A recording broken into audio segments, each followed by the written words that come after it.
Hello friends, আজকে আমি তোমাদের দেখাবো আলুর তরকার রেসিপি।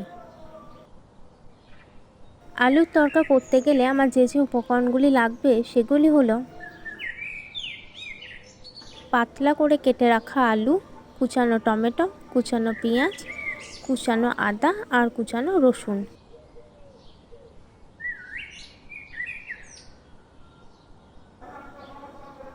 আর পরিমাণ মতো মুসুরির ডাল।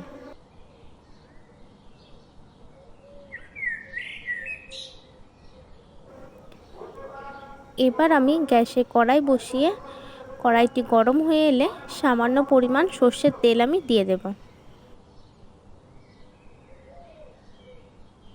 তেলটি গরম হয়ে এলে আমি কুচিয়ে রাখা আলুগুলো, কুচানো টমেটো আর কুচানো পেঁয়াজগুলো আমি ওই তেলের মধ্যে দিয়ে দেব।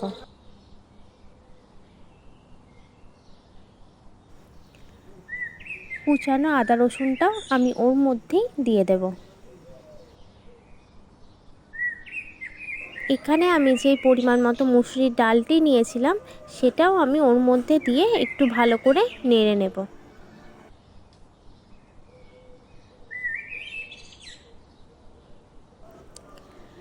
সবকটি উপকরণকে একটু ভালো করে নাড়াচাড়া করে আমি একটু ভেজে নেব।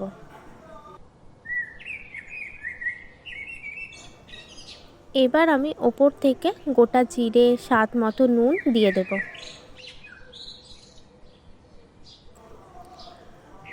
হলুদ গুঁড়ো, মিট মশলা, সবজি মশলা এগুলো আমি সব পরিমাণ মতো দিয়ে দেব।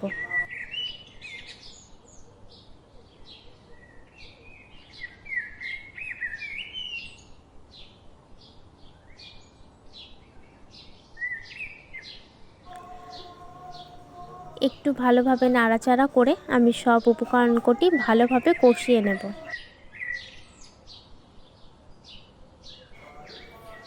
এবার ওপর থেকে আমি পরিমাণ মতো জল দিয়ে দেব।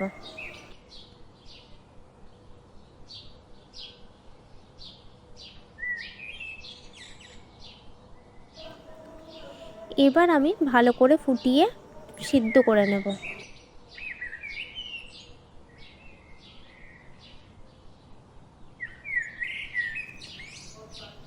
আমার ভালোভাবে সিদ্ধ হয়ে এলে আমি ওটাকে একটি জায়গায় নামিয়ে রাখব।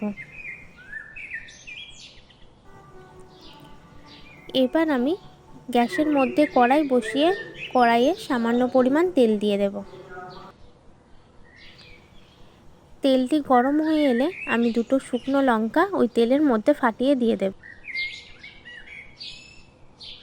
পরিমাণ মতো গোটা জিরে ও কুচানো কাঁচা লঙ্কাও আমি ওই তেলের মধ্যেই দিয়ে দেব।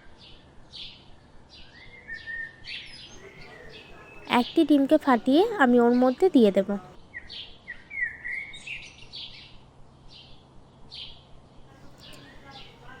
এবার আমি ওই ডিমটির মধ্যে কুচানো কাঁচা পেঁয়াজ দিয়ে ভালো করে ডিমটি ঝুড়ো ঝুড়ো করে ভুজিয়ার মতো করে ভেজে নেব।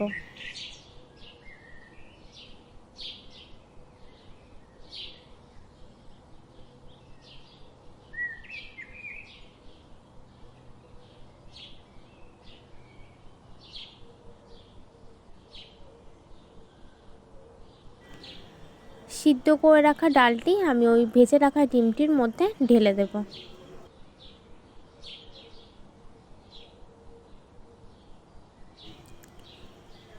এবার আমি ওই ডালটি 2 থেকে 3 মিনিটের মতো ফুটিয়ে নেব।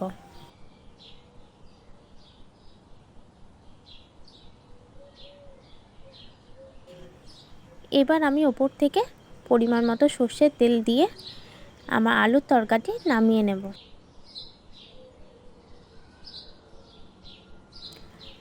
আমি এখানে গাওয়া ঘি ব্যবহার করিনি, আপনারা চাইলে গাওয়া ঘিও ব্যবহার করতে পারেন। দেখুন বন্ধুরা, এখানে আমার আলুর তরকা তৈরি হয়ে গেছে।